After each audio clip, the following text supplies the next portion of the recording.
Welcome to ആർക്കെ maths. നമ്മൾ കഴിഞ്ഞ ക്ലാസ്സുകളിലായിട്ട് ഒരുപാട് കാര്യങ്ങൾ ഇപ്പോൾ നമ്മൾ പഠിച്ചു. വിഭക്തി പ്രത്യയം പഠിച്ചു, സർവനാമം പഠിച്ചു. ഇനി നമ്മൾ പഠിക്കുന്നത് ക്രിയകളാണ്. നമ്മൾ എന്തെങ്കിലും ഒരു പ്രവൃത്തി ചെയ്യുന്നതിനെയാണ് നമ്മൾ ക്രിയ എന്ന് പറയുന്നത്, അല്ലെ? ഇപ്പൊ ഞാൻ ഇവിടെ പഠിപ്പിക്കുന്നു, അതൊരു ക്രിയയാണ്. നമ്മൾ ഇരിക്കുന്നു, നടക്കുന്നു, എഴുതുന്നു, ഇതൊക്കെ എന്താണ്? ക്രിയകളാണ്. അപ്പൊ നമ്മളോട് ഒരു സെന്റൻസ് പറയാണ്, ഞാൻ പോകുന്നു എന്നൊന്ന് നിങ്ങൾ ഹിന്ദിയിൽ പറഞ്ഞേ എന്ന് പറയുന്ന സമയത്ത് നമുക്ക് അവിടെ എന്ത് വേണം? ആ ഒരു ക്രിയ എന്താണെന്ന് അറിഞ്ഞിരിക്കണം, അല്ലെ? പോകുക എന്നുള്ളത് അറിഞ്ഞിരിക്കണം, എങ്കിലേ നമുക്ക് അങ്ങനെ ഒരു സെന്റൻസ് ഉണ്ടാക്കാൻ സാധിക്കുള്ളൂ. അപ്പൊ അതുപോലെ നമുക്ക് ഏതൊരു ക്വസ്റ്റ്യൻ ആൻസർ നമ്മുടെ ടെക്സ്റ്റ് ബുക്കിൽ വരുമ്പോഴും അവൻ അവളോട് എന്തുകൊണ്ട് പറഞ്ഞു, എന്തുകൊണ്ടാണ് അയാൾ പോകാതിരുന്നത്, അപ്പൊ അതൊക്കെ അവിടെ എന്തുണ്ട്? ക്രിയകളുണ്ട്. അവിടെ ഒരു കാര്യം നടന്നു, ആ നടന്ന കാര്യത്തെ നമുക്ക് അവിടെ എഴുതണം. അപ്പോഴൊക്കെ നമുക്ക് ഈ ക്രിയകൾ പഠിച്ചു വെച്ചെങ്കിലേ നമുക്കൊരു സെന്റൻസ് എഴുതാൻ സാധിക്കുള്ളൂ.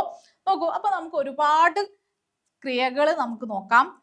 കർണ, എന്തെങ്കിലും ഒന്ന് ചെയ്യുന്നതിനെയാണ് നമ്മൾ കർണ എന്ന് പറയുന്നത്, കേട്ടോ.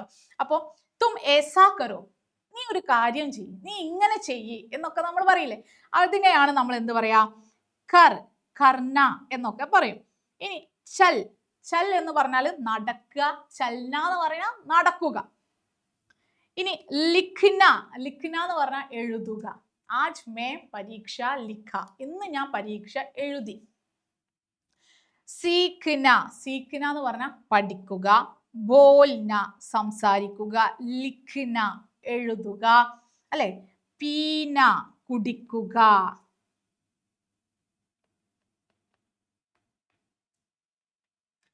സിൽന, തുന്നുക. ഇങ്ങനെ ഒരുപാട് കാര്യങ്ങൾ ഉണ്ട് കേട്ടോ. ഖാന, കഴിക്കുക. ഓക്കെ, അപ്പൊ ഇതുപോലെയുള്ള ഒരുപാട് മറ്റ് ക്രിയകൾ, ക്രിയയുടെ ഏറ്റവും ചെറിയ രൂപമുണ്ട്. അതാണ് എന്ത്? പി, കുടിക്കുക. അപ്പൊ കുടിക്കുക എന്ന് പറയില്ല, കുടിക്കുക.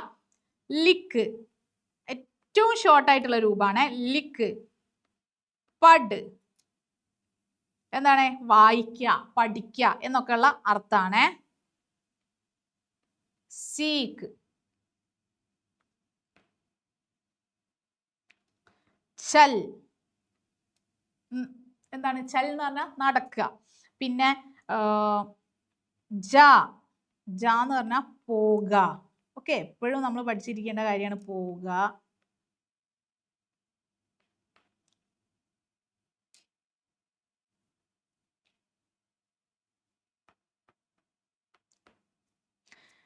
ലിഖ്, എഴുതുക.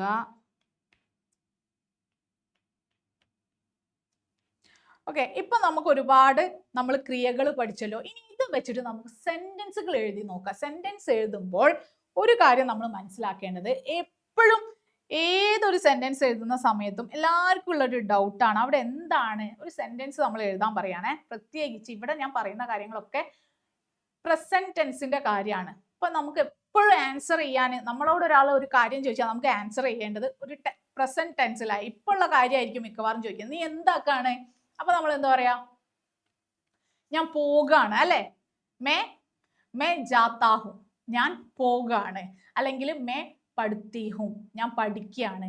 അല്ലെങ്കിൽ മേ പഠിത്താ ഹും, എങ്ങനെയായിരിക്കും വരിക?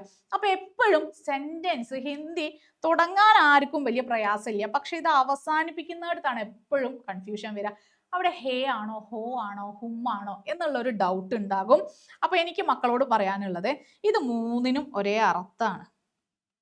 ഹേ, ഹും, ഹോ, ഹേ.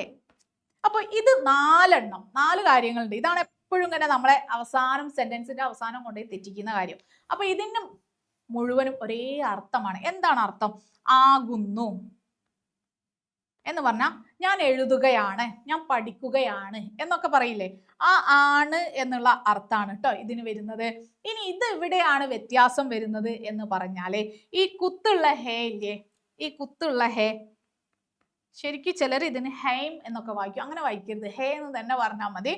ഓക്കെ, അപ്പൊ ഈ ഹേക്ക് മുതിർന്ന ആളുകളോട് നമ്മൾ സംസാരിക്കുമ്പോൾ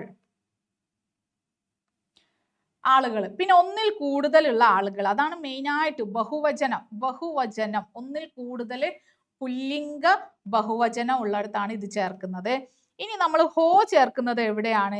തും വരുമ്പോഴാണ് കേട്ടോ.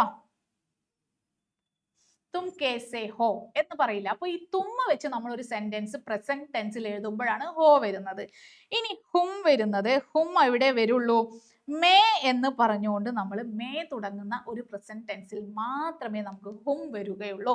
അപ്പൊ അതൊന്ന് അവിടെ പഠിച്ചു വെക്കുക. പിന്നെ ഹേ, ഹേ എന്നത് നമുക്ക് ഏറ്റവും കൂടുതലായിട്ട് നമ്മൾ ഉപയോഗിക്കുന്നത്, ഇപ്പൊ നമ്മൾ പറയുന്നു രാജു, രാജു ലഡ്കാ ഹേ, രാജു അച്ഛാ ലഡ്കാ ഹേ, രാജു അച്ഛ ഖിലാഡി ഹേ. അപ്പൊ ഇവിടെ ഒക്കെ നമുക്ക് എന്താണ് ബഹുവചനമല്ല, ഏകവചനം നമ്മൾ പ്രയോഗിക്കുന്ന ആള്. ഇപ്പൊ ഒരാളെ കുറിച്ച് പറയുകയാണെങ്കിൽ അയാൾ സിംഗിൾ ആണോ എന്ന കാര്യം ഉറപ്പുവരുത്താം. പിന്നെ അയാള് പിന്നെ പറയുന്ന ടെൻസ് അത് പ്രസന്റ് ടെൻസ് ആണെങ്കിൽ അവിടെ ഹേ ആണ് വരിക എന്ന കാര്യം മനസ്സിലാക്കാം. അവിടെ പേര് വെക്കാം, പിന്നെ അല്ലെങ്കിൽ ലഡ്ക ലഡ്കി അങ്ങനെ വെക്കാം. ഇനി ഇല്ലെങ്കിൽ ഉസ്കാ ഹേ അല്ലെ, മേരാ ഹേ എന്നൊക്കെ പറയും. എന്റേതാണ്, അവന്റേതാണ്, അവിടെ ഒക്കെ നമ്മൾ ഹേ വെക്കുന്നുണ്ട്. അപ്പൊ ആ കാര്യം ഒന്ന് നിങ്ങൾ മൈൻഡിൽ വെക്കുക. ഇനി നമുക്ക് ക്രിയകൾ വെച്ചിട്ട് ഒരു കുറച്ച് സെന്റൻസ് ഒന്ന് എഴുതി നോക്കാം.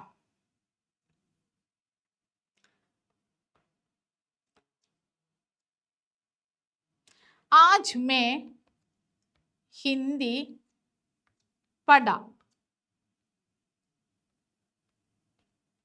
ഹിന്ദി പഠ, ഇന്ന് ഞാൻ ഹിന്ദി പഠിച്ചു.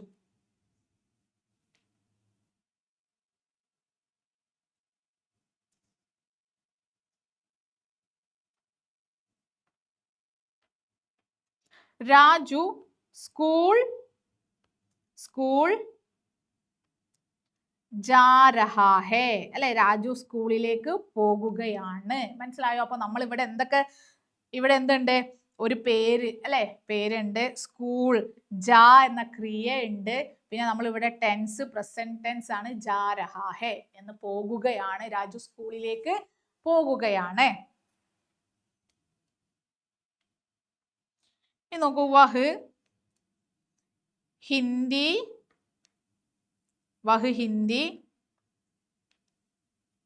ലിഖ്താ ഹേ, വഹ് ഹിന്ദി ലിഖ്താ ഹേ, അവൻ ഹിന്ദി എഴുതുകയാണ്. അപ്പൊ ഇവിടെ ടെൻസ് പ്രസന്റ് ആണ്, വഹ് അവൻ അല്ലെ, ഒരു സർവനാമം വന്നു. ലിഖ്ത എന്ന് പറയുന്നത് ഒരു ക്രിയയാണ്, ക്രിയ വന്നു, ലിഖ്താ ഹേ. ഇനി നമുക്ക് അവിടെ മറ്റൊരു സെന്റൻസ് ആക്കാം, വഹ് മേരെ കിതാബ് മേ ലിഖ്താ ഹേ, അവൻ എൻ്റെ ബുക്കിലാണ് എഴുതുന്നത്. അപ്പൊ ഇവിടെ നേരത്തെ നമ്മൾ പഠിച്ചിരുന്ന പ്രത്യയം വന്നു കണ്ടോ, മേരെ കിതാബ് മേ. മനസ്സിലായില്ലേ? അപ്പൊ നമുക്കൊരു സെന്റൻസിൽ നമ്മൾ ഒരു സെന്റൻസ് എഴുതുന്ന സമയത്ത് അവിടെ നമുക്ക് സർവനാമം വരും, അവിടെ നമുക്ക് വിഭക്തി പ്രത്യയം വരും, അവിടെ നമുക്ക് ക്രിയ വരും എന്നുള്ള കാര്യങ്ങളൊക്കെ ഒന്ന് ഓർത്ത് വെക്കാട്ടോ. സോറി, ഇവിടെ കിതാബ് മേ, എൻ്റെ ബുക്കിലാണ് എഴുതുന്നത് എന്ന കാര്യം. ഓക്കെ, അപ്പൊ എൻ്റെ ബുക്കിലാണ് എന്ന കാര്യം അവിടെ പറഞ്ഞു. ഇപ്പൊ നമ്മൾ ക്രിയ പഠിച്ചു, വിഭക്തി പഠിച്ചു, സർവനാമം പഠിച്ചു. ഇനി നമ്മൾ അടുത്ത ക്ലാസ്സുകളിൽ ഏറ്റവും ലളിതമായിട്ട് എന്ന് വെച്ചാൽ ആ ഒരു ടോപ്പിക് എത്ര നമ്മൾ എക്സ്പ്ലെയിൻ ചെയ്തെടുത്താലും തീരുന്നതല്ല, പക്ഷെ നിങ്ങൾക്ക് ഏറ്റവും ഈസി ആയിട്ട് മനസ്സിലാക്കുന്ന രീതിയിൽ നമുക്ക് കാല് എന്ന് പറഞ്ഞ ടെൻസുകൾ നമ്മൾ പഠിക്കണം. ആ ടെൻസുകളായിരിക്കും നമ്മൾ അടുത്ത ക്ലാസ്സിൽ എടുക്കുന്നത്. സോ അപ്പൊ അടുത്ത വീഡിയോ ഒക്കെ ആയിട്ട് വെയിറ്റ് ചെയ്യുക. അപ്പൊ നമുക്ക് അടുത്ത വീഡിയോയിൽ കാണാം. അതുവരെക്കും ബൈ.